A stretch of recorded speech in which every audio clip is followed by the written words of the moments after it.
Anyway, let's continue with this guy's take. He said there's no States landline. invented cellular signals. We invented cell phones. We invented cell towers. When the Chinese actually grew up to the place where they could become a first world country, they basically skipped past telephone lines and graduated directly into cellular era. So when our cell network goes down, we'll fall right back to telephone lines.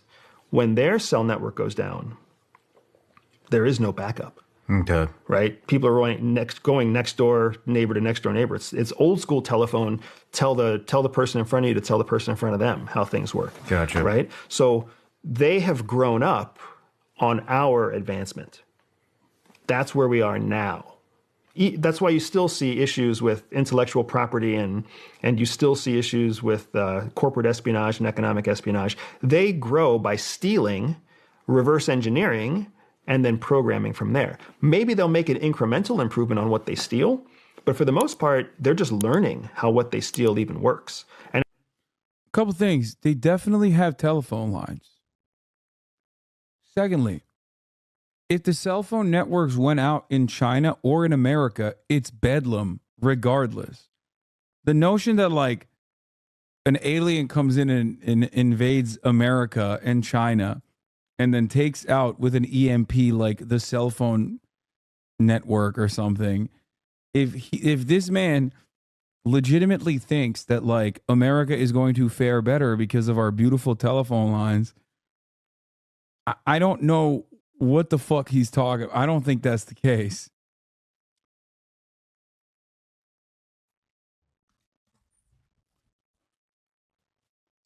Like, in the unlikely scenario that, you know, all matter of digital communication is rendered useless, we're fucked.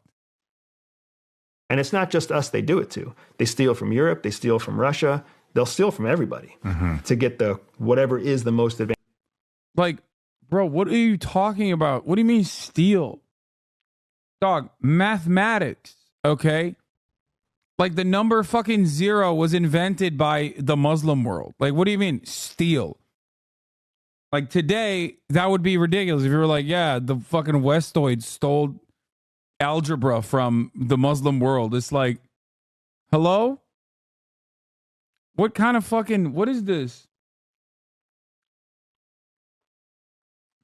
Advanced thing on the market.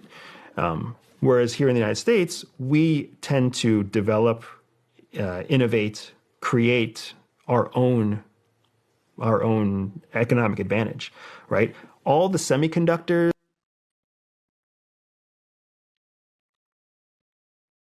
Can you imagine if Apple stole the GUI interface from Xerox or Microsoft stole that IP from Apple? Yeah, that'd be fucking stealing, which we hate. We would never allow that to happen.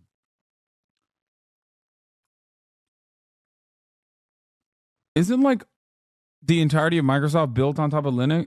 Is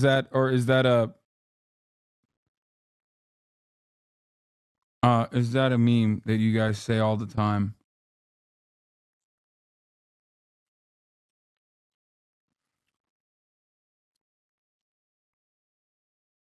Or no, is it Mac? I wish Windows was similar to Linux. Windows is terrible for developing programs.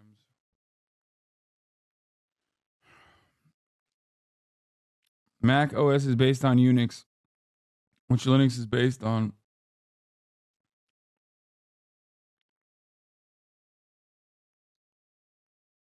The US literally did massive amounts of industrial espionage after the Industrial Revolution against the British. Yeah, everybody steals. Also, it shouldn't even be considered theft. It's, I think, really stupid to frame it that way. Don't talk about things you don't understand. Stem cells rise. I'm asking a question. Why are stem cells so incredibly angry? This should be your opportunity to fucking sound smart. Why are you yelling and getting mad instead of celebrating the joyous occasion where I'm asking your dumb ass a question on an issue that I don't fully understand? Oh my God.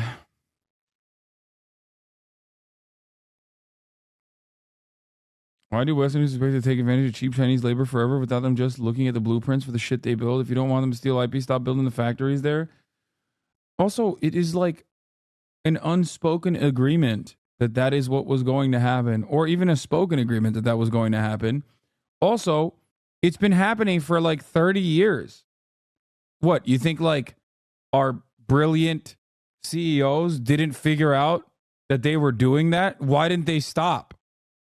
Clearly, they don't mind it. They just mind chirping about it. Okay?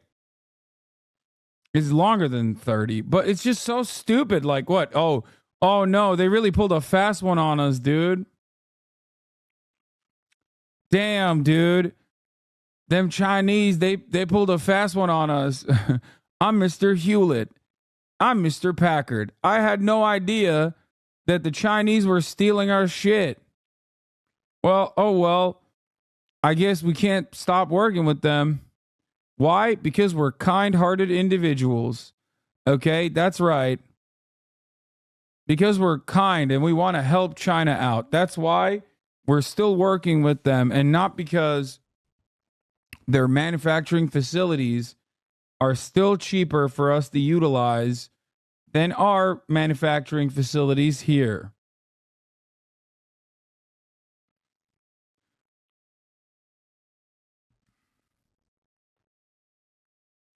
Technology transfer for market entry to China is pretty much the unspoken agreement when China joined the WTO, but West thought it was going to always be ahead of China by 5 to 10 years. Yeah, I think that's what they're mad about. How quickly they can fucking release the exact same product to market and make it be competitive, because you cannot compete with central planning. I mean, we watched the what was it? The head of the EU openly say that they're going to conduct an investigation into Chinese electric vehicles that have basically flood the European marketplace, and they cannot compete with the Chinese vehicles. They just can't. They're so much cheaper.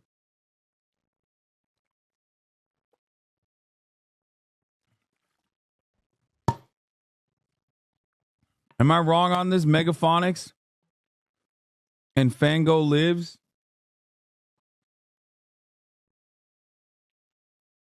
Yeah.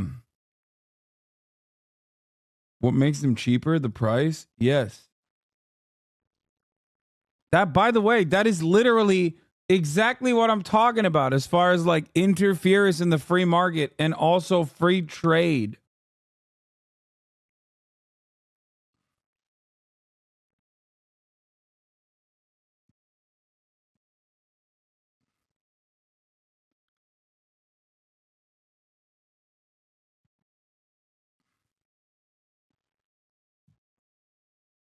Anyway.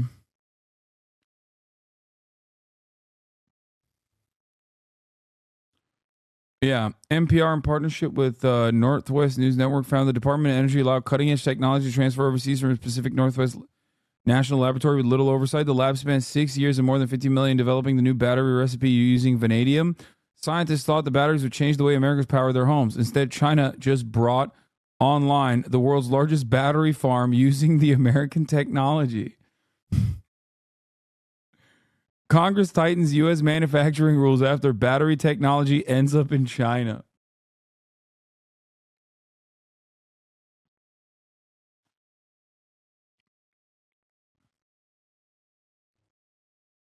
And before people scream unionize labor in the USA, remind them that Tesla is non-union. Yeah.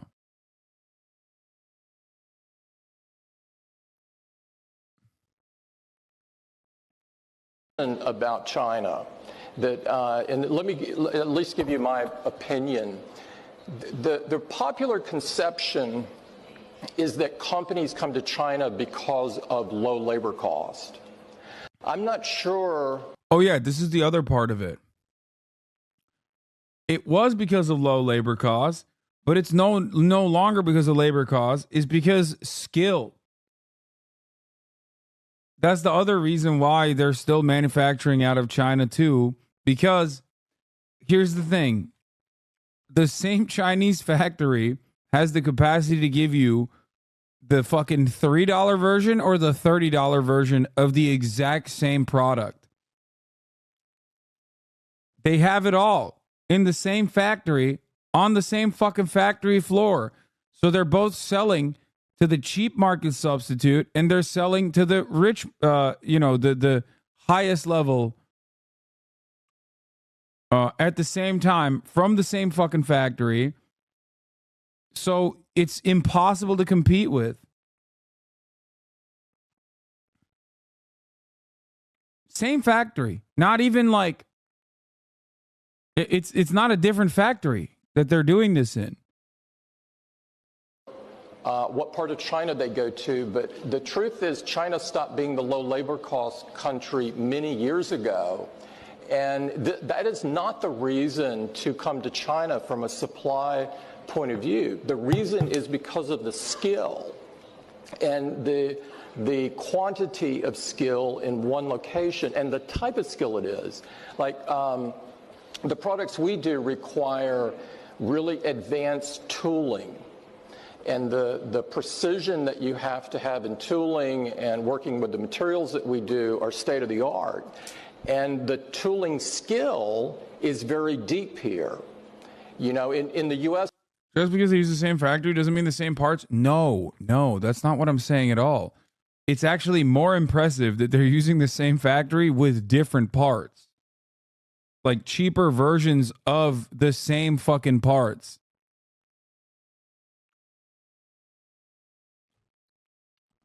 You could have a meeting of tooling engineers, and I'm not sure we could fill the room.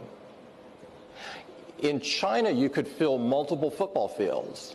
It's that vocational expertise is very deep, very, very deep here. And I give the education system a lot of credit for continuing to push on that, even when others were de-emphasizing vocational. Now I think many countries in the world have woke up and said, you know, this is a key thing, and we've got to correct that. But China called that right from the beginning.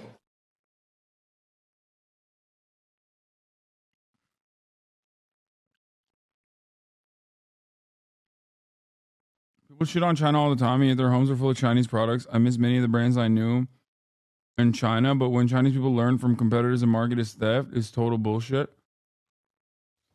Yeah.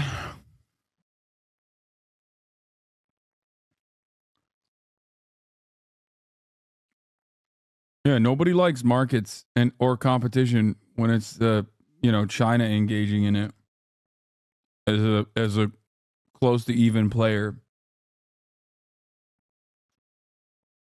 So instead of looking at that and looking at the genuine development that has occurred as a consequence of all that, you turn around and you say, oh, they must be like whipping the Chinese extra hard in the factories. That's probably what it is. Remember the nets and stuff, which, I'm not saying that the Chinese factory conditions are good.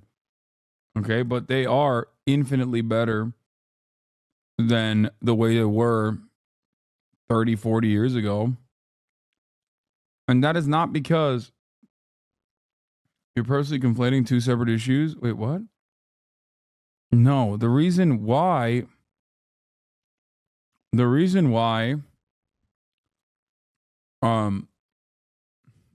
China has seen even development is not because it's gotten a lot of foreign capital. Plenty of countries get foreign capital, and they do not see the growth or prosperity that China has seen. The reason why China has seen a tremendous amount of growth and urbanization. I mean, look at India versus China.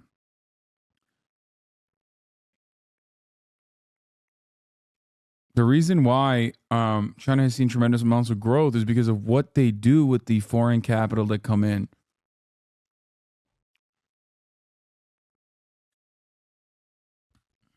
That's it. It's a relatively reductive way of looking at the issue, but that's my analysis on it.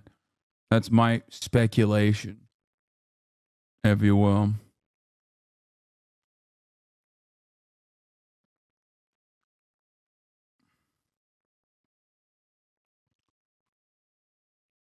That's what I mean when I say I'm looking at China as I would any other social democratic country, regardless of what its like government looks like.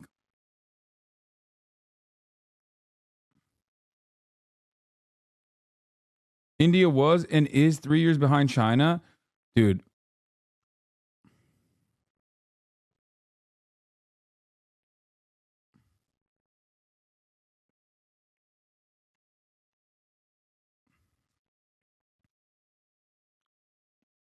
I don't agree with that.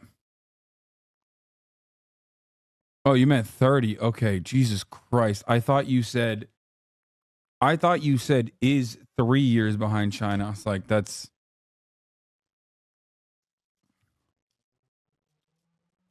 how can a dictatorship be social democratic? It has socialization initiatives that are highly successful, that make the people feel comfortable and protected, and it makes people feel like the government has their back. And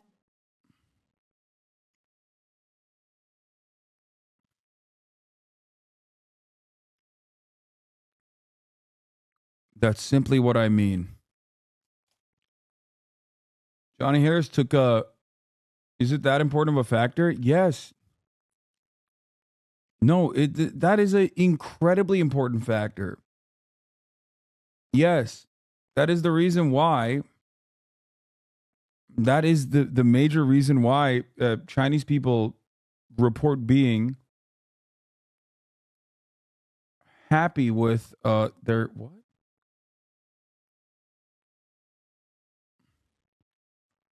That's crazy. The Shatter made a fucking account. Where are these guys coming from? Are y'all all right?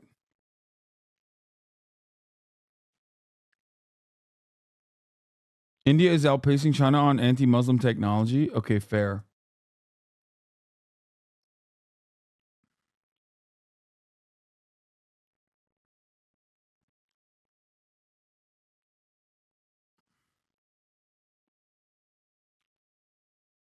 Are people just not paying attention to social media out of China, or do they just think it's all propaganda? No, they think it's all propaganda. They think it's they think it's fake. I think people largely assume that like every Chinese person is actually super secretly terrified of their own government, and that their government is going to like kill them, and they're like upset, but they just don't have the courage to like rebel against their government because they're just like a docile people. The Chinese are culturally more docile than the rugged American is, right?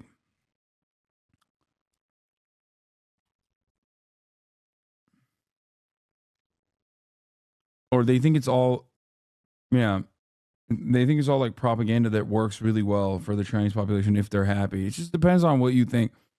Yeah, they think China is like the boogeyman version of North Korea. And they never turn around. Bit of a straw man? You think so? I don't think that's a big straw man.